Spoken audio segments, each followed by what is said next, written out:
Hello friends, आज हम लेके आए आपके लिए एक और नई वीडियो।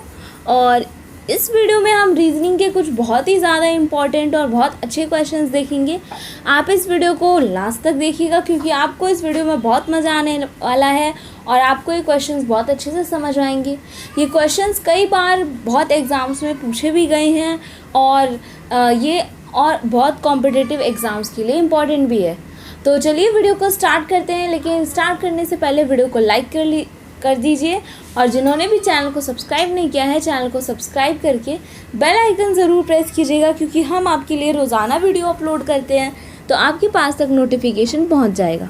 तो चलिए यहाँ पे देखते हैं क्वेश्चन नंबर 1 कहता है, उसके ऊपर पहले एक हमारे पास निर्देश दिया गया है कि हमें इन क्वेश्चंस का आंसर जो देना है वो इस अंग्रेजी वर्णमाला के बेसिस पे देना है। ठीक है, तो चलिए देखते हैं हमारा क्वेश्चन क्या है। उपयुक्त वर्णमाला में अक्षर H और अक्षर T के ठीक मध्य में कौन सा अक्षर आता है। यानी कि अगर आपको देखना है तो H ये है, T ये है, दोनों के बिल्कुल बीच में कौन सा वाला लेटर आएगा, बिल्कुल बीच में कौन सा लेटर होगा वो आपको बताना है। तो देखिए इसके लिए मैं आपको ना बहुत अच्छी सी ट्रिक बताती हूँ, बहुत अच्छी ट्रिक है।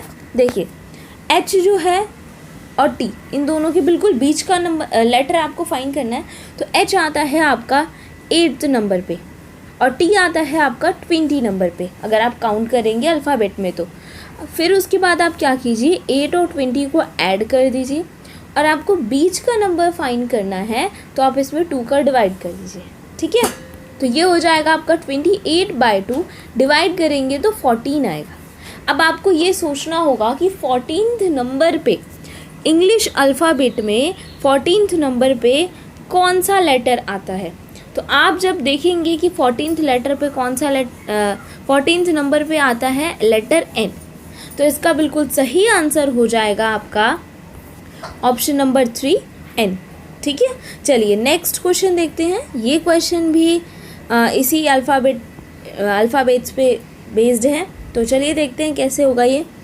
यहाँ भी हमारे पास 5 ऑप्शन दिए हैं, इनमें से कोई 4 ऑप्शन एक जैसे हैं। ठीक है, स्थानीय मान के आधार पर एक जैसे हैं और एक समूह का निर्माण करते हैं। तो बताएं कि इनमें से कौन सा एक ऐसा है जो इन चारों से अलग है। अब एक बात हमारे पास यहाँ इंपॉर्टेंट कही गई है, स्थानीय मान के आधार पर। स्थानीय मान के आधार पर मतलब कि जो इनका नंबर होता है ये किस नंबर पे आता है उसके बेसिस पे। तो चलिए इसमें से पहचानते हैं कि अलग कौन है। पहले हम लेते हैं S और W को। तो S आता है 19 नंबर पे। आपको सबके ऑर्डर्स याद होने चाहिए कि कौन सा लेटर किस नंबर पे आता है। और आपका W आता है 23 नंबर पे। तो इन दोनों के बीच में आप गैप देखिए, आपको कैसे आप पता कर पाएंगे। तो आप दोनों के बीच का गैप देखिए, 19 और 23, यानी कि 4 लेटर्स का गैप है। 4 ऐड हो रहा है, इसमें से ये 4 ऐड हो रहा है। ठीक है, नेक्स्ट देखिए S और P देखिए, S आपका आता है कितने नंबर पे, 19 पे, और P आता है आपका 16 पे।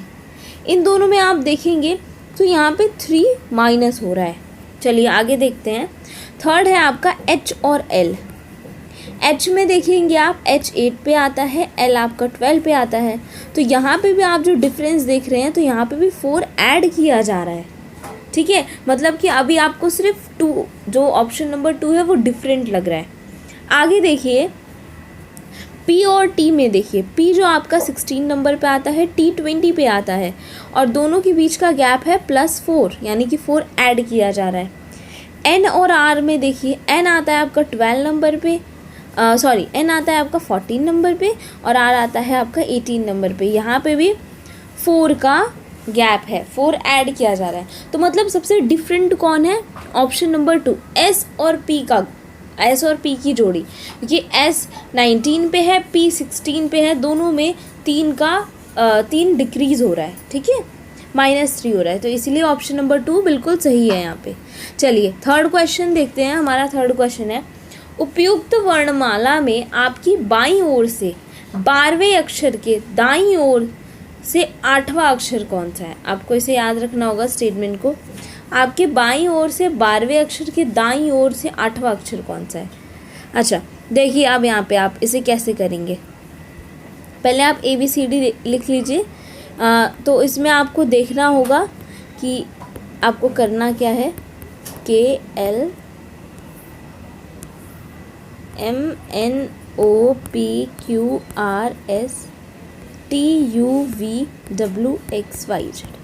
पहले क्वेश्चन कहता है बाईं, बाईं यानी कि लेफ़्ट, तो ये लेफ़्ट होता है, ये राइट होता है। पहले मैं आपको ये बता दूँ, ठीक है। तो लेफ़्ट से 12th लेटर, तो लेफ़्ट से 12th लेटर हमारे पास कौन मिलेगा, वो मिलेगा हमारा L। अब L के दाईं ओर से यानी L से जो राइट साइड होगा, तो देखिए ये L है, इधर लेफ़्ट होगा, इधर राइट होगा, तो राइट साइड इधर है। आप और आगे बढ़िए, यहाँ बढ़ेंगे तो आठवां अक्षर, यहाँ से आप काउंट कीजिए 1 2 3 4 5 6 7 और ये 8, तो 8 नंबर पे आपका T आ रहा है। तो सही आंसर जो होगा वो होगा ऑप्शन नंबर 3 यानी कि T। चलिए 4th क्वेश्चन देखते हैं। 4th क्या है, यदि किसी सांकेतिक भाषा में नंबर को UNMBRE लिखा जाता है तो मार्बल को क्या लिखा जाएगा। अच्छा, आप यहाँ पे ट्रिक को देखिए, पहले कैसे नंबर को ये लिखा जा रहा है। आप अगर ध्यान से यहाँ पे देखेंगे तो NU को अगर आप रिवर्स करेंगे तो UN बन गया, ठीक है। MB को आप रिवर्स करेंगे तो BM बन गया, ER को रिवर्स करेंगे तो RE बन गया। यानी कि यही लॉजिक है, ये दो नंबर्स का एक ग्रुप बना के इनको रिवर्स कर दिया जा रहा है। तो यही वाला लॉजिक, यही वाली ट्रिक आपको मार्बल के साथ भी यूज़ करनी है। यहाँ पे आप MA को AM कर दीजिए, RB को BR कर दीजिए और LE को EL कर दीजिए। तो ये क्या बना, AMBREL। तो ये वाला ऑप्शन कौन सा है, तो ये ऑप्शन नंबर 4 है। तो 4 जो होगा वो बिल्कुल सही आंसर होगा। चलिए क्वेश्चन नंबर 5 देखते हैं। क्वेश्चन नंबर 5 में इनके सिंबल्स बदले गए हैं। प्लस को डिवाइड, मल्टीप्लाई को माइनस, डिवाइड को मल्टीप्लाई और माइनस को प्लस कहा जाए तो इसको सॉल्व करना है। इज इक्वल टू क्या होगा, चलिए देखते हैं, इसे सॉल्व करते हैं। यहाँ पे आप देखिए 30, प्लस को क्या कहा जाता है, डिवाइड। 5 मल्टीप्लाई को क्या कहा जाता है, मल्टीप्लाई का अर्थ है -2। फिर उसके बाद क्या है, यहाँ पे मे बी डिवाइड लगा है, हाँ। तो यहाँ पे डिवाइड को क्या कहा जाएगा, डिवाइड का क्या है, मल्टीप्लाई, फिर 8, फिर माइनस है तो माइनस का मतलब यहाँ दे रखा है, माइनस का अर्थ प्लस हो तो माइनस की जगह आपको प्लस कर देना है। मतलब जो आपके पास क्वेश्चन में जैसा इंस्ट्रक्शन दिया उस हिसाब से आपको इसे बदल देना है। अब आपको इसे सॉल्व करना है। तो बोर्ड मास वाला फॉर्मूला आप जानते ही होंगे। पहले डिवाइड करते हैं, 6 हो गया, फिर मल्टीप्लाई करते हैं, 16 हो गया, +4, फिर ऐड करते हैं तो 6 और 4 ऐड होंगे तो 10 आएगा और 16 में से सब्ट्रैक्ट कर देंगे तो आपके पास आंसर आएगा -6, ठीक है। आपका आंसर आएगा -6। अब -6 इन पांचों ऑप्शन में से कहीं नहीं दिख रहा, चारों ऑप्शन में से कहीं नहीं दिख रहा, तो ऑप्शन नंबर 5 सही होगा, इनमें से कोई नहीं, ठीक है। चलिए 6 वाला क्वेश्चन देखिए। किसी बिंदु N से रोशनी ने दक्षिण की ओर चलना आरंभ किया और वह 30 मीटर चली, ठीक है। पुनः अपने बाईं ओर मुड़ी, 40 मीटर चलने के बाद M पर पहुंच गई।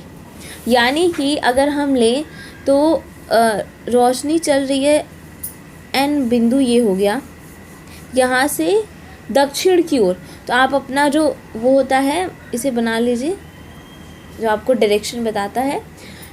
ये नॉर्थ है, ये साउथ है, ये ईस्ट है और ये वेस्ट है, ठीक है। अब यहाँ पे देखिए, ये जो इनके बीच में आएगा वो नॉर्थ ईस्ट होगा, जो इनके बीच में आएगा वो साउथ ईस्ट होगा। मैं इसे दूसरे पेन से लिखती हूँ ताकि आपको ये दिखे। ये जो यहाँ पे आएगा ये नॉर्थ वेस्ट होगा और जो इधर आएगा वो साउथ वेस्ट होगा, ठीक है। बीच में जो आएगा उसके साथ ऐसा होगा। तो अब देखिए आपको क्या करना है, N से स्टार्ट होता है, N से रोशनी चलना स्टार्ट करती है। तो N से वो चलेगी, N से चलना स्टार्ट करेगी, 30 मीटर चलती है, उसके बाद बाईं मुड़ती है, बाईं यानी कि लेफ़्ट।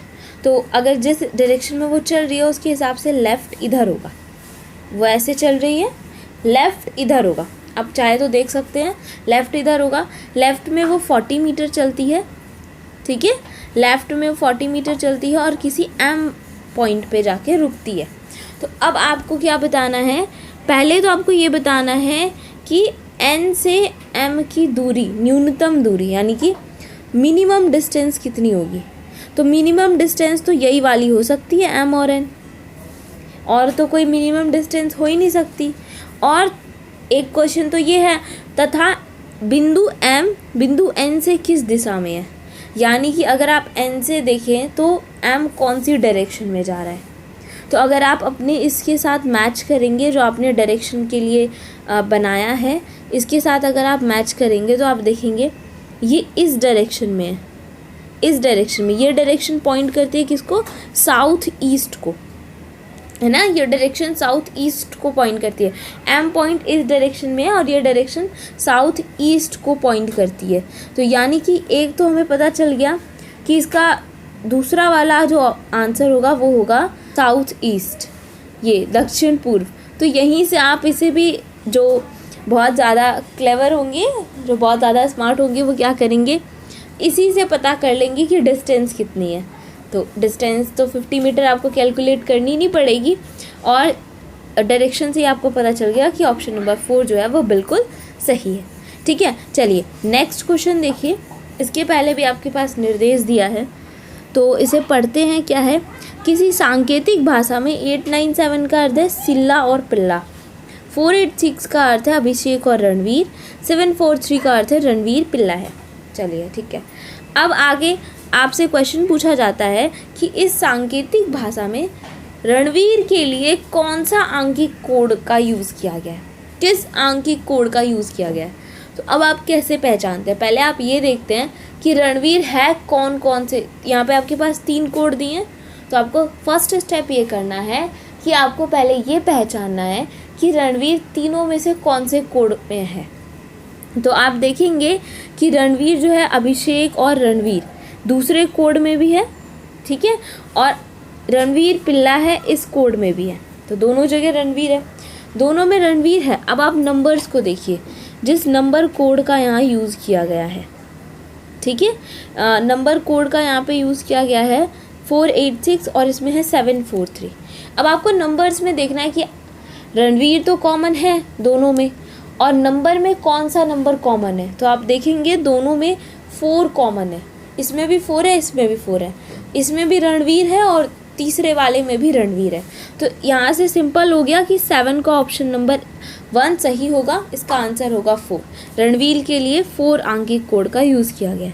चलिए नेक्स्ट क्वेश्चन देखिए, इस सांकेतिक भाषा शब्द पिल्ला के लिए कौन सा आंकिक कोड यूज़ किया गया है।